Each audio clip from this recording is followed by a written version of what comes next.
Hello guys, welcome to our channel track anime, যেখানে আজকে আমরা দেখব স্পাই এক্স ফ্যামিলির এপিসোড 9।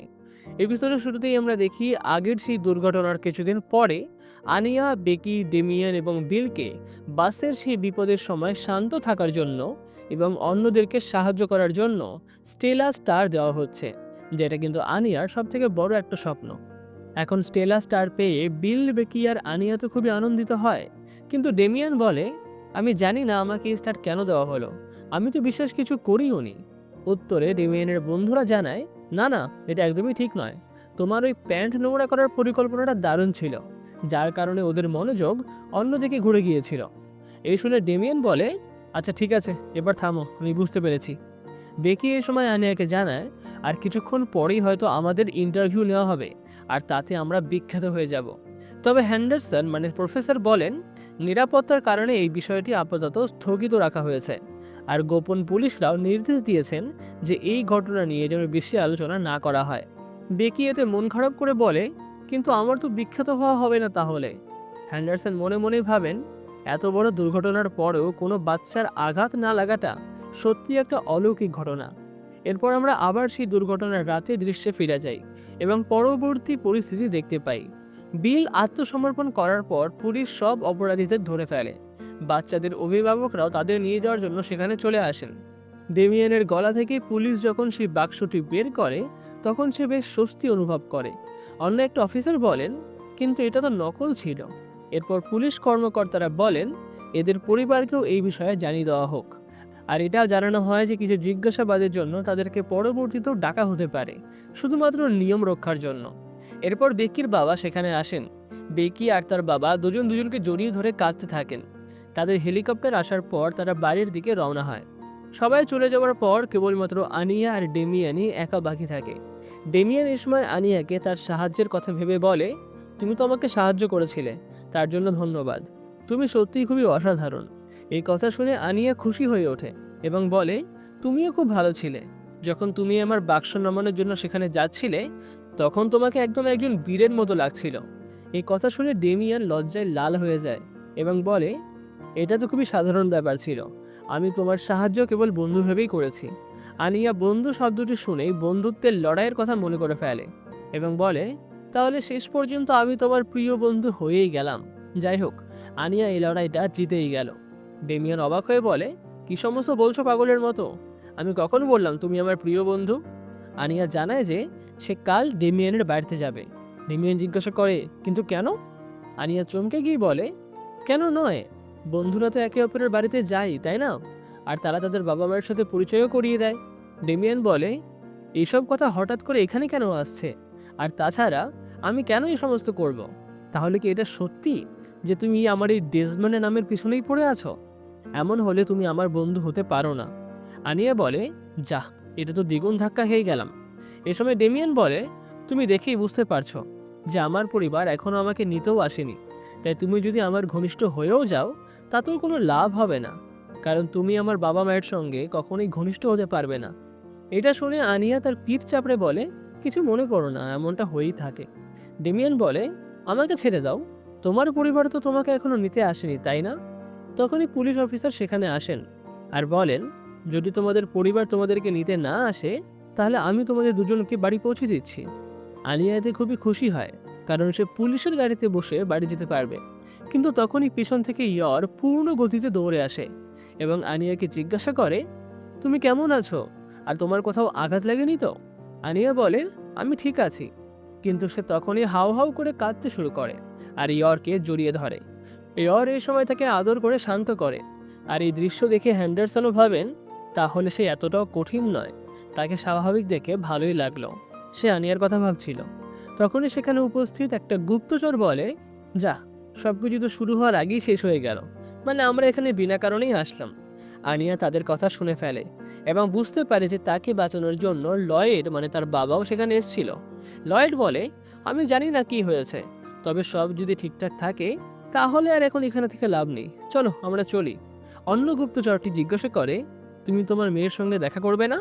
লয়েড বলে, ওদের জন্য হাসপাতালে সেই লয়েড এখনো ভ্রমণেই আছে, তাই এই মুহূর্তে ওদের সামনে যাওয়াটা ঠিক হবে না, ওরা সন্দেহ করতে পারে। এর বদলে আমি বাড়ি গিয়ে ওদের জন্য ভালো কিছু রান্না করব। এই কথা শুনে আমিও খুশি হয়ে ওঠে, কারণ সে লয়েডের হাতে রান্না করা হ্যামবার্গ স্টেক খেতে পারবে। ইয়র ডেমিয়ানকে বলে, তোমার মায়ের গাড়িও রাস্তায় ছিল, হয়তো আমি জোরে দৌড়েছিলাম তাই তিনি পিছনে পড়ে গেছেন, কিন্তু তিনি যে কোনো সময় এখানে এসে পড়বেন। এই শুনে ডেমিয়ান চমকে ওঠে। আনিয়া মনে মনে ভাবে, তাহলে এইবার আমি দেখতে পারবো মায়ের পার্টনারকে, মেলিন্ডা, আমার প্রতিদ্বন্দ্বী। মেলিন্ডা গাড়ি থেকে নামতেই ডেমিয়ানকে জড়িয়ে ধরে। ডেমিয়ানও তাকে দেখে কাঁদতে শুরু করে এবং বলে, আপনি আমাকে দেখতে এসেছেন? মেলিন্ডা বলে, আর নয়তো কি, আমার শুধু একটু দেরি হয়ে গেল, কারণ আমি এইসবের খবর অনেক পরে পেয়েছি। আনিয়া মেলিন্ডার মনের কথা পড়তে শুরু করে, যেখানে তিনি খুবই খুশি হচ্ছিলেন যে ডেমিয়ানের কোনো ক্ষতি হয়নি। আনিয়া তাদের দেখে ভাবে, এরা দুজনে তো একই রকম। তখনই ডেমিয়ান মেলিন্ডাকে বলে, আমি যে কাঁদছি সেটা আমার বাবাকে বলো না, উনি এটা পছন্দ করবেন না। এটা শুনে মেলিন্ডা একটা অদ্ভুত মুখভঙ্গি করে। তখন আনিয়া তার মনের কিছু অদ্ভুত এবং বিপজ্জনক চিন্তা শুনতে পায়, যেখানে তিনি ভাবছিলেন, তুমি কত মিষ্টি, তোমার এখানে থাকা উচিত ছিল না। বাসে যদি তোমার সঙ্গে কিছু খারাপ হয়ে যেত তাহলেই হয়তো ভালো হতো। এ সমস্ত চিন্তাগুলো মেলিন্ডার মনে ঘুরছিল, কিন্তু তিনি ডেমিয়ানকে বলেন, তুমিও তোমার বাবাকে বলবে না যে আমি এখানে এসেছিলাম। আনিয়া তাকে দেখে পুরোপুরি হতবাক হয়ে যায়। এর কিছুদিন পর আনিয়া এবং সবাই একই সঙ্গে ব্রেকফাস্ট করছিল। আনিয়া তার স্টেলা স্টার নিয়ে খুবই খুশি ছিল এবং নিজেকে স্টাইলাইট আনিয়া বলছিল। লয়েড বলে, তুমি স্টেলা স্টার পেয়েছো, এটা শুনে আমার সত্যিই খুবই ভালো লাগলো, কিন্তু তুমি ওই লোকগুলোর সামনে এইভাবে চলে গিয়েছিলে কেন? এটাতে আমি একেবারেই খুশি নই। ইয়রো আনিয়াকে বলে, তোমার এমন বিপজ্জনক কাজ করাটা উচিত হয়নি। আনিয়া বলে, শিক্ষকও তো এটাই বলছিলেন। লয়েড এই সময় বলে, আমি শুনেছিলাম যে তুমি তাদের কাছে খাবার চাইছিলে। আনিয়া বলে, হ্যাঁ, কারণ তখন আমার খিদে পেয়ে গেছিল। ইয়র তখনই বলে, বুঝতে পেরেছি, সেদিনকে আমি রান্না করেছিলাম না, সেই কারণে হয়তো, আমাকে ক্ষমা করে দাও। এরপর লয়েড প্রস্তুত হওয়ার পর বলে, আজ আমি তোমাকে স্কুলে নামিয়ে দেব। সে মনে মনে ভাবে, যদিও তাকে দেখে ঠিক মনে হচ্ছে, কিন্তু হয়তো সেই দুর্ঘটনার কারণে ওর কোনো সমস্যা হতেও পারে, তাই আমাকে এখন ওর উপরে নজর রাখতে হবে। এরপর তারা গাড়ি করে স্কুলের দিকে যাচ্ছিল। পথে আনিয়া গান গাইতে গাইতে লয়েডের গাড়ির নিন্দা করছিল। লয়েড তখন বলে, আচ্ছা ঠিক আছে, এবার থামো। এবং মনে মনে ভাবে, মনে হচ্ছে ওর উপর নজর রাখার কোনো দরকার নেই, ও তো একদমই ঠিক আছে। আনিয়া লয়েডকে জানায় যে সে আর ইয়র দুজনেই পুলিশের গাড়িতে করে বাড়ি ফিরেছিল। লয়েড বলে, তাহলে পুলিশ তোমাকে বাড়ি পৌঁছে দিয়েছিল? যাই হোক, আমাকে ক্ষমা করো যে আমি সেখানে থাকতে পারলাম না। আনিয়া বলে, না না, কোনো ব্যাপার না, আমি কিচ্ছু মনে করিনি। এবং মনে মনে ভাবে, আমি জানি আপনি সেখানেই ছিলেন। এরপর আনিয়া বাইরের একটা পরিবারকে দেখে লয়েডকে জিজ্ঞাসা করে, আচ্ছা, যে পরিবারগুলো তাদের বাচ্চাদেরকে নিতে আসে না, তারা কি একেবারেই ঘনিষ্ঠ হয় না? লয়েড বলে, এগুলো তো সাধারণ ব্যাপার, কেন, কি হয়েছে? এই কথা শুনে আনিয়ার ডেমিয়ান আর মেলিন্ডার কথা মনে পড়ে যায় এবং ভাবে, ডেমিয়ানের পরিবারটা না খুবই অদ্ভুত। এদিকে লয়েড এখন আনিয়াকে বিষণ্ণ দেখে ভাবে, তাহলে আমার না আসাটা নিশ্চয়ই ওর খারাপ লেগেছে। হয়তো ওর অনাথ আশ্রমের দিনগুলোর কথা মনে পড়ে গেছে, যেখানে ওকে কেউ নিতে আসতো না। ওর নিশ্চয়ই খুবই খারাপ লেগেছে, আমার এখন কিছু করা উচিত। তখনই আনিয়া তার মনের কথা পড়তে পারে এবং বলে, যদি আমি এখন কেক খেতে পেতাম তাহলে ভালো হতো। লয়েড বলে, ঠিক আছে, চলো তোমাকে কেক খাইয়ে নিয়ে আসি। এরপরেই আমরা দেখি অধ্যাপক হ্যান্ডারসন সেই শিক্ষকের সঙ্গে দেখা করতে এসেছেন, যার শরীর বাসে খারাপ হয়ে গিয়েছিল। শিক্ষক বলেন, সেই দুর্ঘটনার কথা মনে করে আমার এখনও ভয় হয়।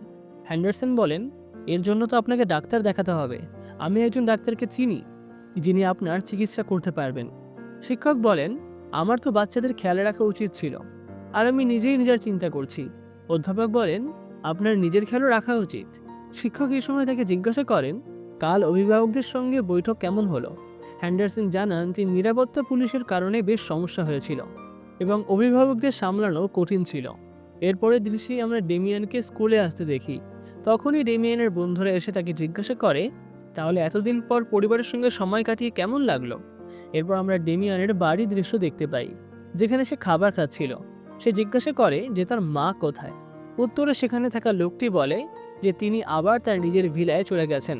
সে ডেমিয়ানকে এটাও জানায় যে আজকের সব খাবার তার মাই বানিয়েছেন, যেটা শুনে ডেমিয়ান খুবই খুশি হয়। আর এরপরে আমরা আবার বর্তমানে ফিরে আসি, যেখানে কিছু মেয়ে ডেমিয়ানকে গুড মর্নিং জানায়, আর সে উত্তর দেওয়ায় তারাও খুবই খুশি হয়। এই দেখে ডেমিয়ান জিজ্ঞাসা করে, এরা তো ক্লাস 4-এর, তাই না? এদের আবার কি হয়েছে? তার বন্ধুরা বলে, এই বাসের দুর্ঘটনার পর তো তুমি তৃতীয় আর চতুর্থ শ্রেণীতে খুবই পপুলার হয়ে গেছো। মেয়েগুলো বেকিকে দেখেও খুবই খুশি হয় এবং তার এসওএস পরিকল্পনার জন্য প্রশংসা করে। তখনই সেখানে আনিয়া চলে আসে। মেয়েগুলো তো আনিয়াকে এই সময় হিরো বলে ডাকে এবং বলে যে তুমি ওই ভিলেনদের সামনে একজন হিরোর মতো লাগছিলে। এই শুনে আনিয়া বেশ খুশি হয়। এরপর চতুর্থ শ্রেণীর সমস্ত শিক্ষার্থীরা আনিয়াকে গুড মর্নিং জানায় এবং তার প্রশংসা করা শুরু করে, যেটা দেখে আনিয়া ভাবে অবশেষে আনিয়ার সময় এসে গেল। সে আবারও অদ্ভুত পরিকল্পনা করতে শুরু করে। সে ভাবে আনিয়া এত জনপ্রিয় হয়ে গেছে যে এখন আনিয়ার লক্ষ লক্ষ বন্ধু হবে, যাদের নিয়ে সে পুরো পৃথিবী দখল করতে পারবে। এটা দেখে ডেমিয়ান বলে, এসব কি পাগলের মতো কথা। বেকি জিজ্ঞাসা করে, কেন, তোমার কি হিংসা হচ্ছে যে আনিয়া এখন এত পপুলার হয়ে যাওয়াতে কেউ তাকে তোমার কাছ থেকে ছিনিয়ে নেবে? তখন তোমার কেমন লাগবে? এইটা শুনে ডেমিয়ান সঙ্গে সঙ্গেই অস্থির হয়ে পড়ে। সে নিজেকে দ্রুত স্বাভাবিক করে এবং বলে সে কিছুই করেনি, সে তো কেবল সাধারণ মানুষের মতো খাবার চাইছিল। যেটা শুনে সবাই বলে, সত্যি আনিয়া একটা খুবই সাধারণ মানুষ, হয়তো এই কারণে সে খারাপ রোগগুলোর সামনে রুখে দাঁড়িয়েছিল। একটা মেয়ে বলে, আমিও যদি তোমার মতো সাধারণ মানুষ হতাম তাহলে আমিও হয়তো তোমার মতো হিরো হতাম। আর এরপরে তারা আনিয়াকে তার হিরো হওয়ার রহস্য জিজ্ঞাসা করে। উত্তরে সে বলে যে সে রোজ পোড়া আর ঝলসানো খাবার খায়। সে ইয়রের বানানো খাবারের কথা ভাবছিল, যা শুনে সবাই অবাক হয় এবং বলে, ও আচ্ছা, এই কারণেই কি তুমি এত শক্তিশালী? ডেমিয়ানের বন্ধুরা বলে, এটা তো খুবই খারাপ ব্যাপার, তোমরা কি গরিব? এদিকে ডেমিয়ান খাবারের কথাবার্তা শুনে ভাবতে থাকে যে তার মা যা রান্না করেছিল সেটা খুবই ভালো ছিল। আর এইটা শুনে আনিয়ার মনে আরও একটা বাজে কল্পনা তৈরি হয়, যেখানে ডেমিয়ান কাঁদতে থাকে এবং তার মা বলেন, আমার কাঁদতে থাকা লোকজন পছন্দ নয়। এরপর সবাই বলে যে আনিয়ার সঙ্গে বন্ধুত্ব করলে সবাই শক্তিশালী হয়ে উঠবে। এটা শুনে ডেমিয়ানও বলে যে সেও এখন শক্তিশালী হয়ে উঠবে। তাই সে তার বাবাকে নিয়ে আসে আনিয়ার বাড়িতে সাধারণ মানুষের জিনিসপত্র শেখানোর জন্য, যাতে সেও শক্তিশালী হয়। এই কল্পনার সঙ্গে সঙ্গে সে ব্যাপারটিকে উল্টো করেও দেখে, যেখানে আগে সে ডেমিয়ানের বাড়িতে যেতে চেয়েছিল, কিন্তু এখন ডেমিয়ানই তার বাবাকে নিজের বাড়িতে ডাকবে এবং এই অভিযানের নাম সে দেয় দ্য প্ল্যান বি। যাই হোক, এই সমস্ত উল্টোপাল্টো ভাবনা চিন্তার পর আনিয়া এখন সবাইকে বলেন যে তার বাবা তাকে রোজ পড়ান, কিন্তু এই কথায় বাকিদের ওপর তেমন কোনো প্রভাব পড়ে না। তাই আনিয়া এই সময় একটু মিথ্যে কথা বলে যে সে বাজারে জিনিসপত্র নিজেই তোলে, আর এই মিথ্যায় সবাই খুশি হয়। এরপর সে বলে, এটা তো কিছুই নয়, আমি 100 কেজির ব্রাশ দিয়ে দাঁত মাজি এবং 100 ডিগ্রি সেলসিয়াসের গরম জলে স্নান করি। এই শুনে বেকি ভাবে আবার না লোকেরা ওকে মিথ্যাবাদী বলতে শুরু করে। তাই সে বলে আনিয়ার আসল শক্তির রহস্য হলো তার মা। এটা শুনে আনিয়া রেগে যায় এবং ভাবে, তাহলে ও কি আমার জনপ্রিয়তা আমার মাকে দিতে চাইছে? তোমার এত সাহস হলো কি করে বেকি? তুমিও কি একজন গুপ্তচর যে আমার লড়াইয়ের নাক গলাচ্ছে? সবাই থেকে জিজ্ঞাসা করে, তাহলে কি তোমার মা আমাদেরকেও শেখাবেন? আনিয়া বলে, তিনি বাড়িতে শেখান না। আর ঈর্ষার বশে আনিয়া এখন তার আসল লক্ষ্য থেকে সরে যায়। তারপর তারা জিজ্ঞাসা করে, তাহলে আমাদেরকে প্রশিক্ষণ কে দেবে? আনিয়া বলে, তোমাদেরকে প্রশিক্ষণ আমি দেব। এটা দেখে ডেমিয়ান বলে, যদি এর বন্ধু হও তাহলে তোমাদের লজ্জা পাবে। এটা শুনে আনিয়া ভাবে, আচ্ছা, তাহলে ডেমিয়ানও আমার জনপ্রিয়তা কেড়ে নিতে চাইছে? বেকি তখন বলে, হ্যাঁ, কারণ সে ঈর্ষান্বিত। এরপর সে ডেমিয়ানকে বলে, তোমাকে না আমার একেবারেই পছন্দ না। ডেমিয়ান বলে, কি বললে তুমি? আমারও তোমাকে একেবারে পছন্দ নয়। তুমি একটা কুৎসিত ছোট পায়ের আর খারাপ হাতের লেখার মেয়ে। এই শুনে তার বন্ধুরা বলে, তোমার ব্যঙ্গ করার দক্ষতা তো অনেক উন্নত হয়েছে। কিন্তু আনিয়া এটা শুনেই কেঁদে ফেলে আর বলে যে আনিয়ার পা ছোট নয়। এটা দেখে সবার মনে হয় যে ডেমিয়ান আনিয়ার চেয়েও বেশি শক্তিশালী, আর এটা দেখে আনিয়ারও কান্না আসে। কিন্তু বেকি বলে, থামো আনিয়া, শান্ত হও। এখন ডেমিয়ানেরও খারাপ লাগে, তাই সে তার কাছে ক্ষমা চায় এবং বলে, আমি তোমাকে কেক দেব, এখন চুপ করো। আনিয়া চুপ হয়ে যায় আর ডেমিয়ানের বন্ধুরা বলে, কি, তুমি কি এইমাত্র ক্ষমা চাইলে? তখনই সে অজুহাত দেখিয়ে বলে, শক্তিশালী আর বিজয়ী লোকেরাই ক্ষমা চায়। এই শুনে তার বন্ধুরাও খুশি হয়, কিন্তু আনিয়া বলে, কিন্তু আমি হারিনি। এই কথা শুনে তারা দুজনে আবার ঝগড়া করতে শুরু করে, আর এটা দেখে সবাই বিরক্ত হয়ে যায় এবং সবাই ক্লাসের দিকে যেতে শুরু করে। আর এখানেই শেষ হয় স্পাই এক্স ফ্যামিলির এপিসোড 9। পুরো ভিডিওটি ভালো লেগে থাকলে ভিডিওটিতে লাইক, কমেন্ট, শেয়ার আর হাইপ অবশ্যই করবে। আর পরবর্তী ভিডিওটি দেখার জন্য চ্যানেলটাকে সাবস্ক্রাইব করতে তো একদম ভুলবে না। তাহলে দেখা হচ্ছে পরবর্তী পর্বে। ততক্ষণ পর্যন্ত good bye and take care.